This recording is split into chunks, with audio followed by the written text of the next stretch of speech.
ठाकुर जी की भक्ति कर रहे हैं और कहीं कल को हमारे साथ कोई अनहोनी हो जाए, हमारे परिवार में, हमारे साथ, हमारे किसी प्रिय के साथ, हमारा तुरंत ठाकुर जी से संबंध टूट जाता है। ठाकुर जी हर जन्माष्टमी को आपका भोग लगाया, ऊना में जितनी कथा हुई हमने सारी सुनी, सब कुछ अच्छे से हमने किया, आपने हमारे परिवार के साथ ऐसा क्यों किया? यही अविश्वास है। कई बार देखा है मैंने, कई लोग हमारे ही श्रोता हैं, बहुत दिन से कथा सुन रहे हैं, उनके जीवन में कुछ ऐसा हो जाता है, वो तुरंत कहने लगते हैं महाराज जी हमने क्या बिगाड़ा, हमने क्या गलत किया जो हमारे साथ ऐसा हुआ? जीवन में घटने वाली किसी घटना को ठाकुर जी से आप जैसे जोड़ देते हो, जीवन में होने वाली सुंदर बातों को क्यों नहीं जोड़ते? घटनाओं का ही क्रम ठाकुर जी से क्यों होता है कि ये ठाकुर जी ने मेरे साथ क्यों किया? ये अविश्वास नहीं। ठाकुर जी के प्रति कभी अविश्वास नहीं होना चाहिए। और एक बात और कह दें हम आपको, आप जितने ज्यादा भक्ति मार्ग में तत्परता से उतरोगे उतनी कठिन परीक्षा होगी। सीधी बात है, क्लासरूम में जितना पीछे बैठोगे उतनी टीचर की दृष्टि में कम आओगे, और जितना आगे बैठोगे उतनी ज्यादा आप पे दृष्टि पड़ेगी। इसलिए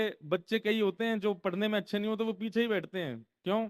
हमारी कॉपी चेक नहीं हो जाए, हमारा एग्जाम नहीं हो जाए, टीचर कहीं हमसे कुछ पूछने ला लग जाए, वो पीछे बैठे रहते हैं। लेकिन जिसको भय नहीं होता, जिसको कुछ प्राप्त करना होता है, जिसको चिंता होती है कि मुझे मुझे रैंक लेके आनी है, मुझे अपने माता पिता को दिखाना है, मुझे मुझे स्कूल टॉप करना है, वो आगे ही बैठता है। टीचर पूछेंगे तो पढ़ के आऊंगा ना, बोलेंगे तो दिखाऊंगा ना। ठीक वैसे ही भक्ति मार्ग में भी जो दूर दूर ही खड़े रहते हैं, कभी मन हो गया तो मंगलवार को हनुमान जी पूज आए, कभी इच्छा हो गई तो शनिवार को कुछ कर दिया, कभी हो गई तो कथा में आ गए, वो फिर बैक बेंचर ही रह जाते हैं। लेकिन जो आगे आते हैं, तिलक स्वरूप करते हैं, कंठी माला पहनते हैं, प्याज लहसुन का परहेज करते हैं, नाम जप करते हैं, नाम साधन करते हैं, सत्संग श्रवण करते हैं, संत जनों को प्रणाम करते हैं, यात्रा करते हैं, एकादशी व्रत करते हैं, सारी निष्ठाओं का पालन करते हैं, तो फिर टीचर की दृष्टि भी ज्यादा पड़ती है, परीक्षाएं भी होती।